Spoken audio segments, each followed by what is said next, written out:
Salut Manu. Bon ben voilà, écoute, voilà, c'est Serge, je suis venu voir cette Chevelle 66, comme on en a discuté. Et tu vois là, on l'a mise en marche. D'ailleurs, on est allé faire un tour avec, je l'ai conduite. On va y revenir. Mais pour l'instant, moteur tournant, on va un petit peu faire le tour et je vais te laisser écouter, d'accord? Donc voilà, moteur tourne. On va accélérer un peu parce que il est un peu bas.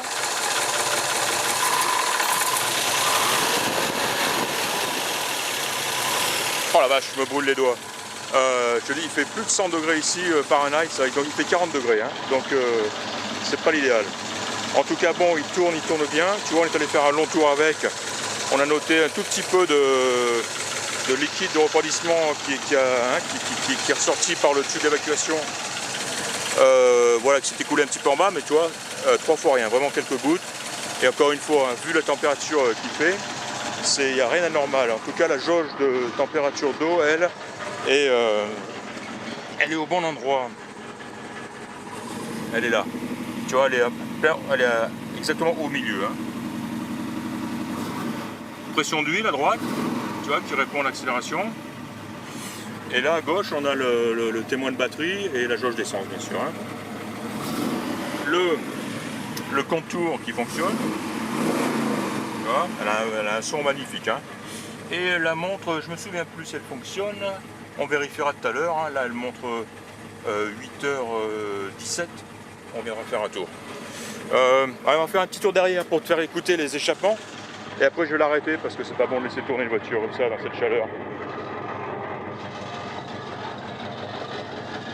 Là, un bruit méchant, un gros bruit. J'entends un tout petit bruit de tôle. On dirait que les échappements doivent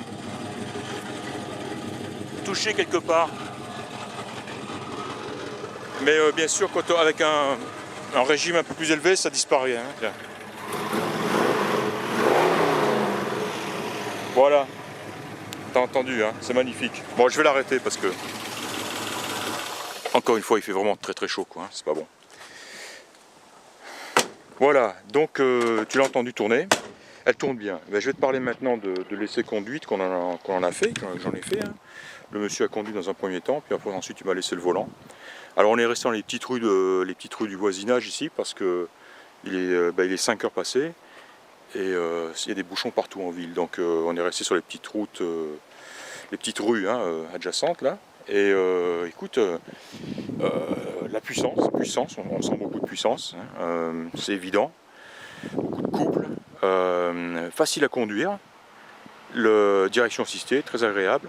Freinage qui lui donc qui est à tambour, on le savait, sans assistance, est tout à fait décent. La voiture s'arrête très bien, sans monter sur la pédale, sans forcer comme un âne, et tire droit. Bon, évidemment, à la vitesse à laquelle j'ai roulé, j'ai pas fait de gros freinage d'urgence, donc bon, évidemment,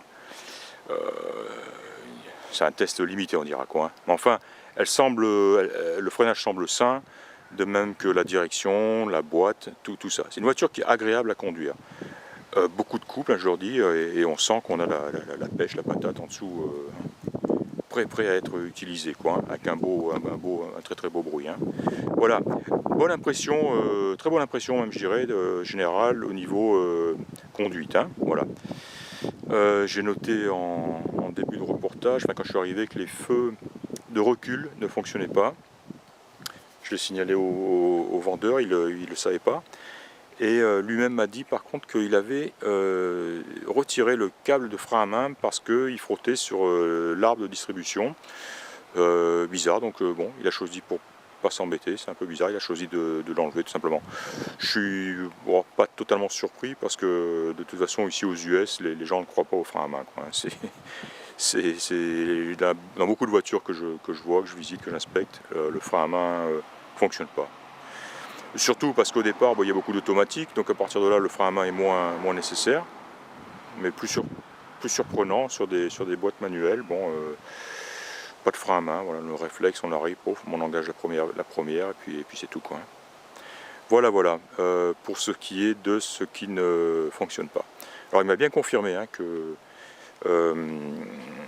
d'une part que bon, c'est une vraie 396 SS et donc avec les trois premières lettres du numéro VIN étant 138 il me semble.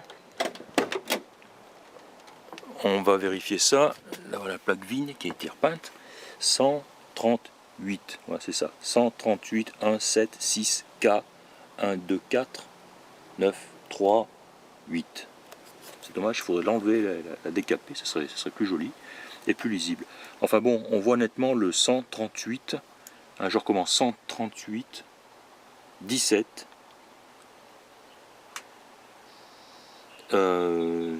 6 K 124 930, je dirais. Difficile à lire. De toute façon, on le verra sur le numéro, sur le title, hein, sur le numéro VIN. Hein. Enfin, ce qu'on voit bien, c'est les premiers chiffres, 138, et c'est surtout ce qui nous intéresse hein, à ce niveau-là. Voilà. Donc, véritable 396 SS et avec boîte manuelle 4 vitesses. Donc ça, c'est confirmé. Ce qui a été par contre modifié, hein, il me l'a rappelé encore une fois, c'est le pont arrière. Il a mis un pont plus long. Selon lui-même, il serait un poil trop long peut-être, parce que en cas un démarrage rapide en première où on veut vraiment tirer, enfin faire cirer les pneus, elle aurait tendance un peu à comment dire, s'engorger un peu, la brouter, elle aurait hésité disons. Quand on n'en a pas l'habitude, quand on a l'habitude, on peut jongler accélérateur et embrayage et ça se passe très bien. Quoi. Et c'est vraiment en première, en cas de démarrage rapide, hein, extrêmement rapide. Moi, honnêtement, s'il ne me l'avait pas dit, j'aurais rien senti d'anormal ou rien. Bon, par contre, ensuite, il me l'a rappelé hein, en croisière, en mode croisière sur le freeway. Dès qu'on atteint les vitesses, bon bah comme ici, on voit les maximum 70, 65, 70, 80 peut-être. Là, c'est du bonheur quoi, parce que le moteur n'hurle pas quoi. Voilà. Et puis voilà, et puis, toujours autant de coups, ce qui rend la voiture vraiment agréable à conduire. Voilà, voilà. Que dire d'autre hein. Maintenant, je vais prendre les photos dans tous ces angles. Au niveau moteur, qu'est-ce qu'il m'a dit? Je lui ai demandé s'il y avait eu des modifications techniques et quelles sont-elles. Il m'a dit honnêtement, c'est une voiture qu'il a restaurée dans les années début 90. Et il me dit, pour être honnête, je ne sais plus exactement ce qu'on a fait sur ce moteur. Il m'a parlé, il m'a dit qu'il y aurait je ne sais pas comment on dit en français d'ailleurs, une cam et des... qu'est-ce qu'il m'a dit ah oui, roller rockers, tu sais, roller rockers. Mais même ça, il n'en était pas absolument sûr. Quoi, hein. Et c'est tout ce qu'il a pu me dire au niveau technique. Bon, mais au moins un moteur d'origine. Et j'étais en train de vérifier une chose. Tu vois, sur cette petite partie là horizontale, on voit un numéro gravé et je vais les noter. Et si c'est comme sur les Corvettes, une partie de ce numéro, en fait c'est le numéro d'identification et numéro de série du moteur, donc identification et numéro de série du moteur, du bloc. Et si c'est comme les Corvettes des années suivantes, là on est en 66, hein, il est possible que ce ne soit pas le cas, mais si c'est le cas, on pourrait retrouver le numéro, une partie du numéro VIN et ainsi de savoir si le moteur est d'origine. Alors je prendrai une photo de ça et on les comparera avec le numéro VIN de la voiture. Voilà, voilà. Je pense esthétiquement, hein, la voiture est nickel. Hein, y a pas les bas de 15 sont magnifiques, il n'y a pas une bulle, il n'y a pas un coup, il n'y a pas une rayure. Bon, le bleu, on en a parlé, hein, à faire de goût tout simplement. Les chromes sont splendides, les emblèmes, les sorties d'échappement magnifiques, les glaces, tu sais, il y a une partie qui est sensible, qui est sur ces modèles-là. C'est ici en bas. On trouve souvent c'est une partie de la voiture qui a tendance à rouiller en priorité. Et là, on le voit, c'est nickel. Il n'y a pas un défaut, il n'y a pas un... C'est pas craquelé, il n'y a pas une bulle, c'est absolument nickel, quoi, hein. Vachement agréable. Et de ce côté aussi, hein. Alors bon, les fameuses roues, hein, je crois qu'on appelle ces roues-là des centerline, je suis pas sûr. Ou au moins c'est le genre, le type, hein. À l'arrière, on a des 275-60 par 15. Et à l'avant, il serait pas un peu moins large? Oui, 215-65 par 15. Donc nettement moins large à l'avant qu'à l'arrière, quoi. Bah, comme tu disais, hein, le style, l'effet drag un peu, hein, dragster, quoi, hein. L'intérieur, alors comme je l'ai dit, il est superbe.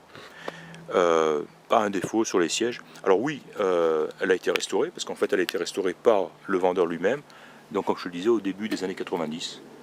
Et puis bon, voilà, elle a très très bien subi le sort des années. Elle a été elle est nickel encore, quoi, hein. Moquette est très très belle, le ciel de toit, le tableau de bord, le volant est magnifique, les sièges on n'en parle pas.